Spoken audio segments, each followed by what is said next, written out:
Time था 18 जून 2026 का और जगह थी महाराष्ट्र के पुणे का लोहगढ़ किला। जब एक लड़की काफी ज्यादा घबराई हुई हालत में चिल्लाते हुए वहां पर जितने भी किले पर गार्ड खड़े हुए थे उनके पास भागती जा रही थी और वहां पर खड़े हुए ज्यादातर गार्ड जिन्हें भी उसे के चिल्लाने की इस टाइम आवाज सुनाई दे रही थी, वो लोग यही बात सोच रहे थे कि आखिरकार इस लड़की को क्या हुआ, और वो लोग भी जल्द से जल्द उस लड़की के पास पहुंचने की कोशिश करते हैं। जैसे ही सिया गुप्ता नाम की वो लड़की एक गार्ड के पास पहुंची तो उसने बताना शुरू कर दिया कि वो यहाँ पर अपने मंगेतर केतन अग्रवाल के साथ आई थी, लेकिन वहां पर ऊंचाई पर जिस टाइम वो खड़ा हुआ था तो अचानक से उसका पैर फिसल गया और वो वहां पर नीचे खाई में जाकर गिर गया है। अब उसे कोई अंदाजा नहीं कि उसके हालात कैसे हैं, तो आप लोग जल्द से जल्द किसी न किसी तरीके से प्रबंध करके उसकी जान बचाने की कोशिश करें। वहां पर खड़े हुए सारे के सारे गार्ड समझ सकते थे कि अगर वो बंदा इतनी ज्यादा ऊंचाई से गिरा है तो उसे जरूर चोट आई होगी और कुछ भी हो सकता है, जिसके चलते वो लोग जल्द से जल्द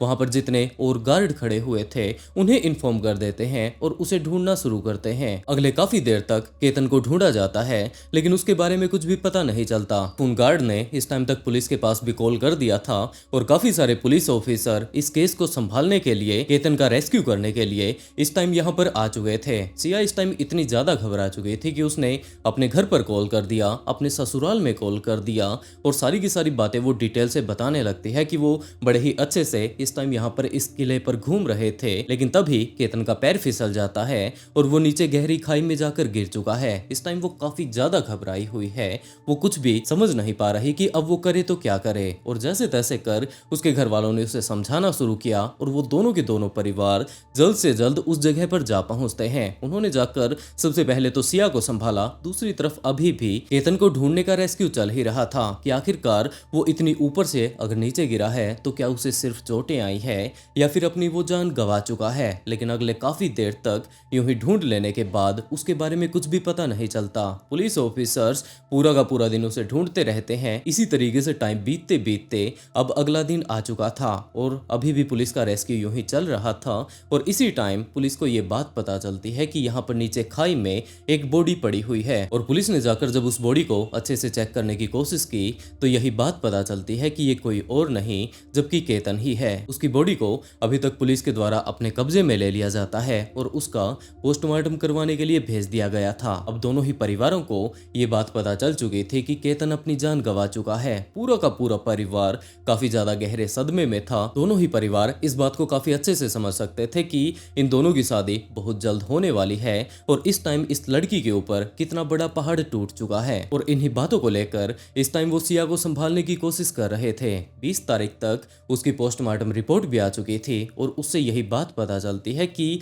इसकी बॉडी में कोई भी ऐसा केमिकल नहीं मिला जिससे कि हम ये बात कह सकें कि आखिरी टाइम में इसे मारने की कोशिश की गई है या फिर इसे बेहोश करके उस टाइम वहां से फेंका गया होगा। कोई भी केमिकल इसकी बॉडी से नहीं मिला है और नॉर्मली तौर पर तो देखने पर यही बात लगती है कि जैसा कि सिया ने बताया है कि उसका पैर फिसल गया था और उसके बाद वो नीचे गिर गया। लेकिन अभी भी केतन के परिवार के लोग इस बात को लेकर काफी ज्यादा हैरान थे कि इसका बेटा पहले भी काफी बार लोहगढ़ किले पर जा चुका है, इसके अलावा भी काफी सारी हाइकिंग वाली जगह पर वो जाता रहा है, तो ऐसा कैसे हो सकता है कि वो एक ऐसी जगह पर जा पहुंचा जहां से कि गिरकर इस टाइम उसने अपनी जान गंवा दी। ये सारे के सारे कंफ्यूजन लेकर इस टाइम उसके परिवार के लोग बैठे हुए थे कि उसी टाइम सिया वहां पर जा पहुंचती है। केतन की बहन ने सिया से पूछताछ करनी शुरू कर दी कि वो समझ सकती है कि इस टाइम ये इतने ज्यादा गहरे सदमे में है, इसका लाइफ पार्टनर अपनी जान गंवा चुका है, लेकिन वो उससे पूछना चाहती है कि आखिरी टाइम में ऐसा वहां पर क्या हो गया था, क्योंकि उसका भाई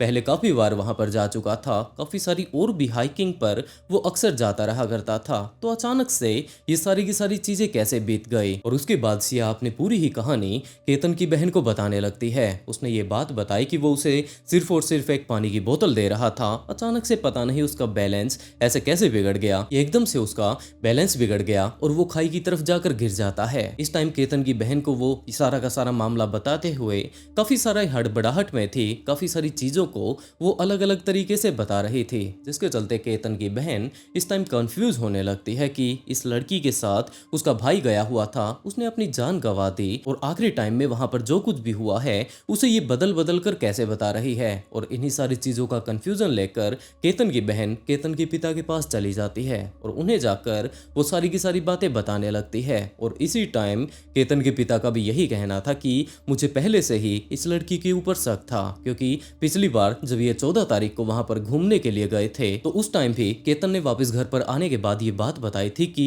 सिया ने उसे धक्का दे दिया था। लेकिन बाद में इसका कंफ्यूजन दूर हो जाता है, क्योंकि सिया का ये कहना था कि जहां पर केतन खड़ा हुआ था वहां पर नीचे एक सांप बैठा हुआ था। अगर वो उसे धक्का ना देती, उसने सिर्फ और सिर्फ उस सांप से बचाने के लिए इसे धक्का दिया था। उसे कोई अंदाजा नहीं था कि आगे की तरफ खाई है, तो वो तो बस इसे इससे बचाना चाहता था। तो आखिरी टाइम में वापस घर पर आने के बाद केतन ने अपने पिता को यही बात बताई कि आज तो सिया ने उसकी जान बचा ली, क्योंकि नीचे एक सांप पड़ा हुआ था। केतन ने उस सांप को नहीं देखा था, लेकिन शुक्र है वहां पर सिया थी। उसने मुझे धक्का देकर बचा तो लिया, लेकिन आगे भी वो मरते मरते बचा था, क्योंकि आगे की तरफ एक काफी ज्यादा गहरी खाई थी और वहां पर जो एक पेड़ लगा हुआ था उस पेड़ को हाथ लगाकर जैसे तैसे कर उसकी जान बचती है। शुरुआती टाइम में तो केतन सिया के ऊपर ही गुस्सा करने लगता है कि अभी वो नीचे गिरकर अपनी जान गंवा देता, लेकिन उसके बाद सिया ने ये बात बताई कि जहां पर वो खड़ा हुआ है वहां पर एक सांप था। तो ये सारा ही मामला समझ लेने के बाद केतन के पिता और उसकी बहन पुलिस स्टेशन जा पहुंचते हैं और वहां पर जाकर अपनी पूरी की पूरी बातें बताने लगते हैं कि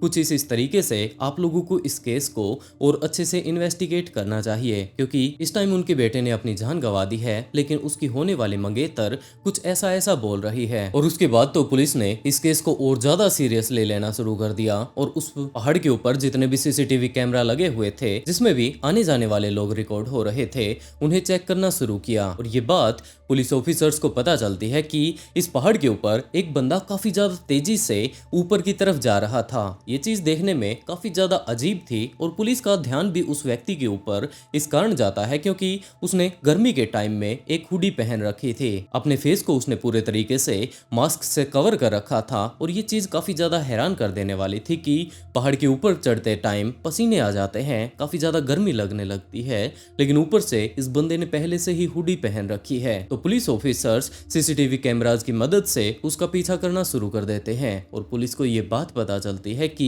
सिया और केतन जहां पर भी जा रहे थे ये उसी तरफ जा रहा था। तो पुलिस को अब ये बात लगने लगती है कि इस हादसे से सिर्फ और सिर्फ सिया वापस आई है, इसके अलावा वहां पर आसपास में कोई भी नहीं था। तो सिया के भी इस टाइम कॉल रिकॉर्ड्स को चेक किया जाता है और इसी टाइम पुलिस को ये बात पता चली कि सिया ने लगभग पिछले 6 महीने के अंदर अंदर एक स्पेसिफिक नंबर के ऊपर काफी सारे कॉल किए हैं। पुलिस ने सारे के सारे कॉल रिकॉर्ड्स को निकाला, उसकी हिस्ट्री को निकाला, तब उन्हें पता चलता है कि इसने लगभग 6 महीने के अंदर अंदर इस स्पेसिफिक नंबर के ऊपर लगभग 2000 बार कॉल किया है और ये नंबर था चेतन चौधरी नाम के एक लड़के का। तो पुलिस ऑफिसर्स इसी बात को लेकर अब शक करने लगते हैं कि आखिरकार ये चेतन चौधरी कौन है। और आखिरी टाइम में जो वो सीसीटीवी वीडियो में बंदा नजर आ रहा है, वैसे तो उसने पूरे तरीके से अपना फेस कवर कर रखा है, कहीं ये चेतन वही तो नहीं। और इसी तरीके से तहकीकात करते करते उस स्पेसिफिक दिन की उसकी सारी की सारी लोकेशन भी निकाली जाती है और इसी तहकीकात के दौरान पुलिस को ये बात पता चलती है कि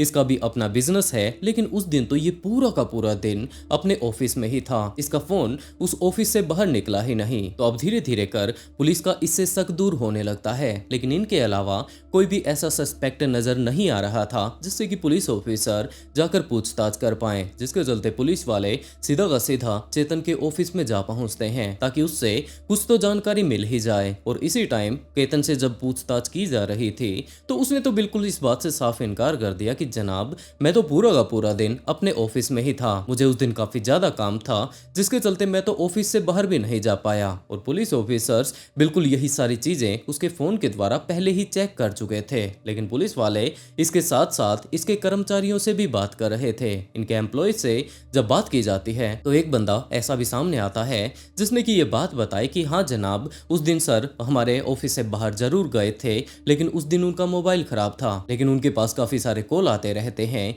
और उन्हें एक मोबाइल की जरूरत थी, जिसके चलते वो मुझसे मेरा मोबाइल लेकर गए थे। तो उस बंदे का मोबाइल लिया जाता है, उसकी सारी की सारी डिटेल निकाल कर जब उसकी लास्ट लोकेशन चेक की जाती है तो यही बात पता चलती है कि केतन और सिया जिस टाइम लोहगढ़ किले पर गए हुए थे उस टाइम ये नंबर वाला बंदा बिल्कुल इनके पास में ही था। और अब तो पुलिस ऑफिसर्स इस बात को लेकर कंफर्म हो चुके थे कि आखिरी टाइम में ये अपने एम्प्लॉय का फोन लेकर वहां पर गया था। इसे काफी अच्छे से पता होगा कि इसकी लोकेशन निकाली जा सकती है, जिसके चलते ये अपने आप को बचाने के लिए अपना मोबाइल यहीं पर छोड़कर चला गया। तो पुलिस के द्वारा उसी टाइम चेतन चौधरी को गिरफ्तार कर लिया जाता है। उसे ले जाकर जब पूछताछ की जाती है तभी ये बात पता चलती है कि इस प्लान में सिर्फ और सिर्फ ये अकेला नहीं जबकि सिया भी शामिल है। उसने सारी ही बातें पुलिस ऑफिसर्स को बतानी शुरू कर दी और उसके बाद पुलिस ऑफिसर सिया के घर पर जा पहुंचते हैं। उन्होंने सीधा का सीधा सिया से कुछ भी नहीं बताया, सिर्फ और सिर्फ यही बात कही कि हम लोग उस दिन के बारे में आपसे कुछ पूछताछ करना चाहते हैं। सिया समझ सकते थे कि उसके मंगेतर ने अभी कुछ एक दिनों पहले ही अपनी जान गंवाई है, तो पुलिस ऑफिसर उससे छोटी मोटी पूछताछ करेंगे। लेकिन जब उसे ले जाकर चेतन के सामने बैठाया जाता है तो उसके भी होश उड़ जाते हैं कि आखिरकार यहाँ पर चल क्या रहा है। उन दोनों से ही जब अच्छे से पूछताछ की जाती है कि इस बंदे ने तो जो कुछ भी कांड किया था उसके बारे में बता दिया है, बाकी की बची हुई स्टोरी तुम ही हमें बता दो। और आखिर में जो कुछ भी कांड वहां पर रचा गया था, किस कारण से रचा गया था, इन दोनों ने ही मिलकर पुलिस ऑफिसर्स को बताना शुरू कर दिया। ये बात पता चलती है कि सिया के पिता का एक लंबा चौड़ा कारोबार है। वो ड्राई फ्रूट का भी काम करते हैं, रियल स्टेट में भी इन्वेस्ट करते हैं। तो जितने भी बड़े बड़े कारोबारी हैं इनकी आपस में काफी अच्छे से बनती रहती है। और बिल्कुल ऐसे ही चेतन चौधरी के पिता की एक कारोबारी के तौर पर इनके साथ जान पहचान थी। इसी टाइम रिया ने पहली बार चेतन चौधरी को देखा और वो उसे पसंद करने लगती है। धीरे धीरे कर इन्होंने मिलना शुरू कर दिया और उसके बाद तो लगातार इन दोनों के बीच आगे से आगे बातें बढ़ती जा रही थी। लेकिन एक टाइम ऐसा भी आया जब सिया को ये बात पता चलती है कि इसके माता पिता ने चेतन नाम के एक लड़के के साथ इसका रिश्ता फिक्स कर दिया है। लेकिन दूसरी तरफ सिया तो चेतन से प्यार करती थी। वो डायरेक्टली जाकर अपने पिता को ये बात नहीं बोल पाई कि वो केतन से नहीं जबकि चेतन से शादी करना चाहती है। कुछ ही दिनों बाद इनकी एंगेजमेंट करवा दी जाती है। उस टाइम तक वो कुछ भी नहीं बोल पाई, कुछ समझ ही नहीं पा रही थी कि वो करे तो क्या करे। और इसी टाइम उसने चेतन को जाकर सारी की सारी बातें बता दी। लेकिन इन दोनों ने ही अपने माता पिता को जाकर कुछ भी बताने के बारे में नहीं सोचा, जबकि लगातार जैसे जैसे टाइम बीतने लगता है तो वो दोनों के दोनों इसी बात की प्लानिंग बनाते जा रहे थे कि आखिरकार किस तरीके से वो इस रिश्ते को तोड़ सकते हैं। लेकिन उनके दिमाग में कोई भी अच्छा सा आइडिया नहीं आया। और इसी बीच केतन बार बार सिया से ये बात बोलता रहा करता था कि वो घूमने के लिए बाहर जा रहा है, क्यों न वो भी उसके साथ चले। लेकिन सिया तो उसके साथ जाना ही नहीं चाहते थे। फैमिली प्रेशर के कारण उसे उसके साथ जाना पड़ा। केतन एक बार उसे लोहगढ़ फोर्ट लेकर जाता है और उसी टाइम सिया के दिमाग में ये बात आने लगती है कि अगर यहीं से केतन नीचे गिर जाता है तो उसके बाद तो इनका रिश्ता कैंसिल हो ही जाएगा। आखिरकार इसके परिवार के लोग इसकी शादी किससे कराएंगे। और ये बात सोचते ही उसने उसी टाइम से ये प्लानिंग बनानी शुरू कर दी कि अभी उसके दिमाग में ये आइडिया आया था। कुछ देर पहले अगर उसके दिमाग में ये आइडिया आया होता तो ये इस कांड को इसी टाइम अंजाम दे देती। और इसी टाइम केतन और उसकी फैमिली तो बाहर घूमने के प्लान बना रहे थे। इसी टाइम उन्होंने बाली जाने का प्लान बना लिया, लेकिन सिया बाली नहीं जाना चाहते थे, जिसके चलते वो डायरेक्टली अपने परिवार वालों को मना भी नहीं कर पाई। और आखिरी टाइम में जब वो लोग एयरपोर्ट के लिए निकल रहे थे उसी टाइम बीच रास्ते में जब वो लोग काफी देर से ड्राइविंग कर रहे थे, लगातार थक चुके थे, तो सिया ने ये बात कही कि वो वॉशरूम जाना चाहती है। इस टाइम परिवार के सारे लोग ड्राइविंग के कारण थक चुके थे तो वो लोग जाकर एक होटल पर रुक जाते हैं। इसी टाइम बाकी परिवार के लोग इस टाइम होटल के अंदर खाना खा रहे थे, लेकिन सिया ने वहां पर अपने बैग में जितना भी सामान रखा हुआ था उनमें से केतन का पासपोर्ट निकालकर वहां पर साइड में जाकर पाड़कर उसे फेंक देती है। उसने पूरे तरीके से उसे ठिकाने लगा दिया था और उसके बाद वो भी अपने बाकी परिवार के सदस्यों के साथ जाकर खाना खाने लगती है। लेकिन जैसे ही ये लोग एयरपोर्ट पहुंचे तो वहां पर केतन का तो पासपोर्ट था ही नहीं, जिसके चलते इन सारे के सारे लोगों का प्लान कैंसिल हो जाता है। केतन लगातार अपने फैमिली मेंबर्स को यही बात बोल रहा था कि उसे काफी अच्छे से याद है उसने सभी लोगों के पासपोर्ट एक साथ ही रखे थे। उन्होंने अपने पूरे घर को छान मारा, गाड़ी को छान मारा, लेकिन उसका पासपोर्ट मिला ही नहीं। अब पूरे के पूरे फैमिली का मूड खराब था, सबसे ज्यादा केतन का मूड खराब था, जिसके चलते सिया ने ये बात कही कि चलो कोई बात नहीं, अगर हम लोग बाली नहीं जा पाए तो कम से कम हम वही अपनी पुरानी जगह लोहगढ़ फोर्ट तो चल ही सकते हैं। और ये प्लान बनाकर वो लोग लोहगढ़ फोर्ट चले जाते हैं। जब वो लोग किले की सबसे ऊंचाई पर थे वहां पर आसपास में कोई भी नहीं था। उसी टाइम सिया ने उसे धक्का दे दिया, लेकिन जैसे तैसे कर केतन अपने आप को बचा लेता है। वहीं पर साइड में एक पेड़ उगा हुआ था, उससे पकड़कर वो अपने आप को बचा लेता है। और जब उसने पीछे मुड़कर सिया से पूछना शुरू किया कि आखिरकार वो क्या कर रही है, तो सिया ने बताया कि उसके पैर के नीचे इस टाइम सांप मौजूद था। वो बस हड़बड़ाहट में उसे धक्का दे देती है। उसे कोई अंदाजा नहीं था कि आगे की तरफ खाई है। और उसी टाइम पहली बार तो सिया काफी ज्यादा घबरा जाती है कि ये बंदा इस टाइम बच चुका है, अब पता नहीं ये इसे क्या कहेगा। लेकिन जैसे तैसे कर उस टाइम उसने मामला संभाल लिया। और जैसे ही वो लोग वापस घर पर आते हैं तो केतन ने अपने फैमिली मेंबर्स को बताना शुरू कर दिया कि कुछ इस तरीके से आज तो सबसे पहले तो वो सांप से बचा और उसके बाद काफी ज्यादा गहरी खाई में बाल बाल वो गिरते हुए बचा था। और इसी दौरान वो चेतन के पास कॉल किया करती थी, चेतन उसके पास कॉल किया करता था। और इस प्लानिंग के दौरान ही इन्होंने लगभग 2000 से कहीं ज्यादा बार आपस में बातें की थी। आखिरी टाइम में वो लोग एक रेस्टोरेंट में मिलते हैं और वहां पर बैठकर इन्होंने पूरी की पूरी प्लानिंग बनाई कि किस तरीके से वो इस कांड को अंजाम देने वाले हैं। चेतन ने सिया से यही बात कही कि वो जैसे तैसे कर केतन को लेकर लोहगढ़ फोर्ट चली जाए। वहां पर जाकर ये दोनों के दोनों मिलकर उसे धक्का दे देंगे। ये पूरी की पूरी प्लानिंग बना लेने के बाद कि ये लोग इस टाइम यहाँ से चले जाएंगे, इस टाइम वहां पर पहुंचने वाले हैं, अपने आप को उसे बचाना था, जिसके तौर पर वो अपना मोबाइल अपने ऑफिस में ही छोड़ देता है। अपने एक कर्मचारी का फोन लेकर वो लोहगढ़ फोर्ट चला जाता है। और वहां पर जिस टाइम उनके आसपास में कोई भी नहीं था, उन दोनों ने मिलकर केतन को खाई में धक्का दे दिया। केतन जैसे तैसे कर अपने आप को बचाते हुए जल्द से जल्द वहां से भागने की कोशिश करता है। वो तो वहां से भाग निकलता है, लेकिन दूसरी तरफ सिया अभी भी वहीं पर थी और वो अपनी एक्टिंग शुरू कर देती है। वो वहां पर जितने भी गार्ड थे उनके पास भाग कर जाती है और मदद मांगना शुरू कर देती है। और उसके बाद तो जो कुछ भी हुआ पुलिस ऑफिसर्स भी काफी अच्छे से जानते हैं। लेकिन जब ये सारा ही मामला केतन के पिता के पास पहुंचता है तो उनका तो ये कहना था कि अगर वो लड़की एक बार भी मुझे ये बात बता देती कि वो ये शादी नहीं करना चाहती तो वो खुद ये रिश्ता कैंसिल कर देते। जैसे भी होता परिवार के बड़े लोग इस मामले को संभाल सकते थे, लेकिन आखिरकार इन लोगों ने इस तरीके का कांड किस लिए अंजाम दिया इसके बारे में उन्हें कुछ भी नहीं पता। अगर उसको शादी नहीं करनी थी तो सीधा उसने उसके माँ बाप को या हमको किसी चीज से इनकार कर देते, या जिस लड़के के साथ उसका जो भी अफेयर चल रहा है कहीं से भी एक फोटो हमको भेज देते तो भी हम कैंसिल कर देते। इन लोगों ने इतना बड़ा कदम उठाने का क्यों सोचा और क्या इनकी मानसिकता है? इन लोगों की इतनी क्रूर मानसिकता है कि किसी का 26 साल का लड़का इनके थोड़े से अय्याशी के लिए मार दिया जाए। इनकी इतनी क्रूर विचारधारणा को कहीं तो भी समाज में ध्यान में लेना चाहिए। और ये विचारधारणा इनको इनके परिवार से, इनके संस्कारों से ही आई होगी। उसके सिवा